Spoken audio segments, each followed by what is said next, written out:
There is a quiet space inside you, a place where feelings are supposed to be, but all you find is stillness.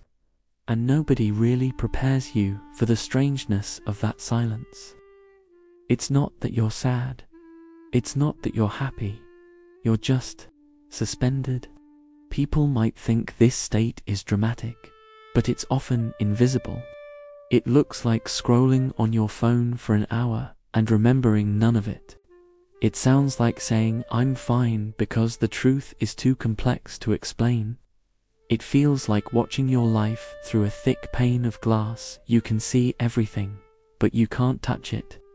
When you look at this through a psychological lens, you realize this numbness isn't a character flaw, it's a message.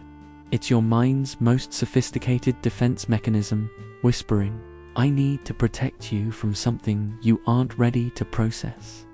This isn't the same as apathy. Apathy is a lack of care. Emotional numbness is when you want to care, but the connection is gone. You reach for an emotion, and the line is dead. Let me take you to a moment you might recognize. Think of a time you expected to feel a powerful wave of emotional loss, a celebration, a profound ending. You braced for the impact, for the tears or the joy, and nothing arrived. Just a quiet, hollow emptiness. As if your own psyche stepped in front of you and said, "I'll handle this." This is the psychology of the shutdown. It's not a breakdown. It's a strategic retreat. Your mind can suspend emotional processing, much like your body can suppress physical pain during trauma. It doesn't mean you are broken. It means you've been resilient for too long without a break. Your body gives out under physical strain. Your mind gives out by building walls. Numbness is the mind's fortress, not its failure. Researchers who study this phenomenon often find common roots. Not everyone has them all, but many share a few. Prolonged stress, emotional overload, a history of repeated letdowns, or growing up in an environment where showing feeling was unsafe. When these patterns accumulate, the emotional system adapts by going offline. We imagine this state as an empty void, but it's more accurate to think of it as a shield. A shield forged from all the times you had to be strong when you felt weak. But the part that's hardest to convey is the profound isolation. It's a quiet loneliness. You can be in a room full of people you love and feel a million miles away. You see their smiles, you hear their laughter, but the spark of connection just doesn't ignite. You begin to forget what true excitement felt like. And a small, worried voice inside might whisper, "Is this just me now?" There's a term for this: emotional blunting. Both positive and negative feelings become flattened. You don't get the highs or the lows. You exist in a steady, neutral gear. And the irony is, many people in this state function perfectly on the outside. They go to work, they socialize, they perform all the expected motions, they look completely normal. That's the great disguise of emotional numbness. It's so effective, even you can be fooled into thinking this is just how life is. But I need you to hear this. Emotional numbness is reversible. The mind is adaptable. Feelings don't vanish, they go into storage. They wait patiently beneath the surface until your system feels secure enough to bring them back online. And security isn't just about your external world. It's about your internal landscape. It's about whether your mind trusts that you can handle what comes up. Think of someone raised in a home where emotions were dismissed. In that world, feelings become a liability. The safest path is internal quiet. The mind learns to suppress, not because it wants to, but because it had to for survival. And that same blueprint can run in the background of your adult life. When something overwhelming happens, your system defaults to that old, familiar shutdown. It's a habit, a reflex. Other times, This numbness isn't about the past. It's about a present that is too demanding, too monotonous, or too draining. Your mind decides, I can't process all this input, and switches to a low-power emotional mode. This often happens not during a single crisis, but during a long, slow grind of constant pressure. It's like a psychological frostbite. You don't notice the feeling fading until one day you wake up and realize it's gone. And here's a surprising truth. Numbness can be comfortable. It becomes a safe, predictable space. When you're numb, there's no sharp pain of heartbreak, no sting of disappointment. But there's also no flutter of joy, no warmth of deep connection. It's like living in a muted, underwater world. Everything looks the same, but it's distant and heavy.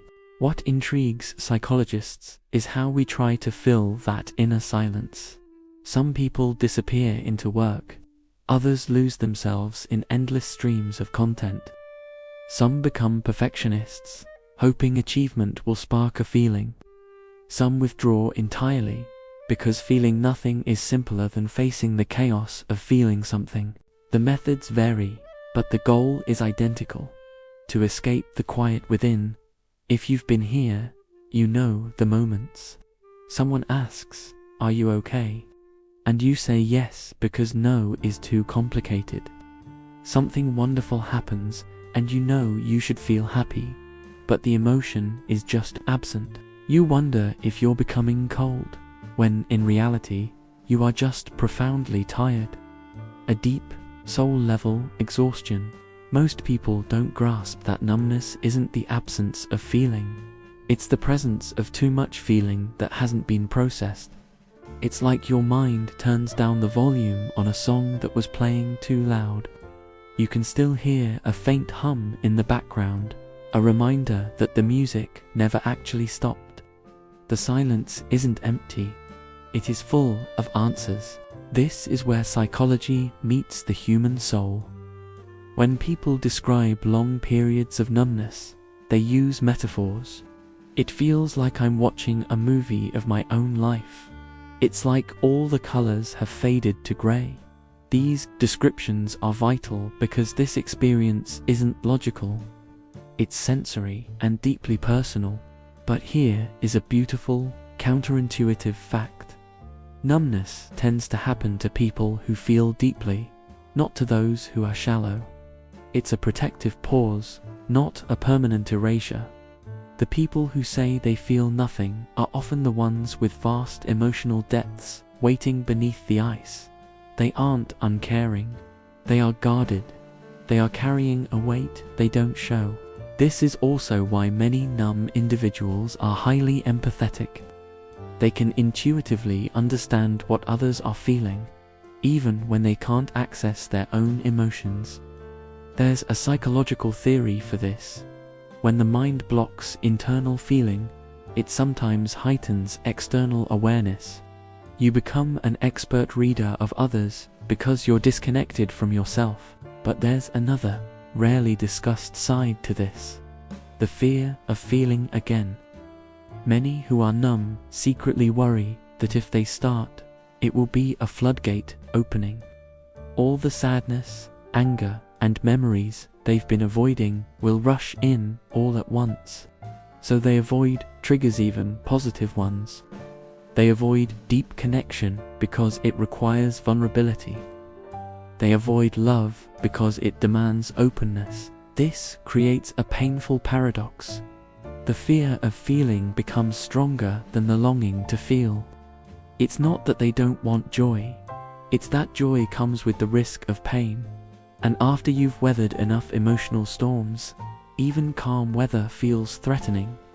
What if I told you that this emotional stillness isn't the end of your story, but a crucial turning point? What if this quiet is not a failure, but a necessary pause, a moment for your psyche to reorganize itself before moving forward? Because feelings don't disappear. They wait for you to be ready, and readiness often arrives in subtle, gentle ways. The first time you laugh without thinking about it.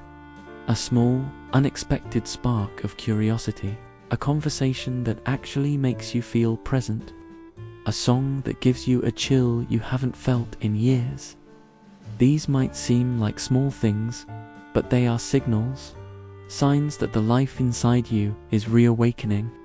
People who feel nothing aren't missing a piece of themselves. They are in transition. They are moving from one state of being to another, and transitions are inherently disorienting. They are full of silence and questioning, but they are also fertile ground for profound growth. The truth is, emotional numbness isn't something to fight. It's something to understand. Understanding it bridges the gap between you and your own heart. It helps you see that you aren't empty. You are preserving something precious. And once you grasp what that is, you can begin to carefully and at your own pace welcome feeling back. What nobody tells you is that numbness isn't a sign you've stopped caring.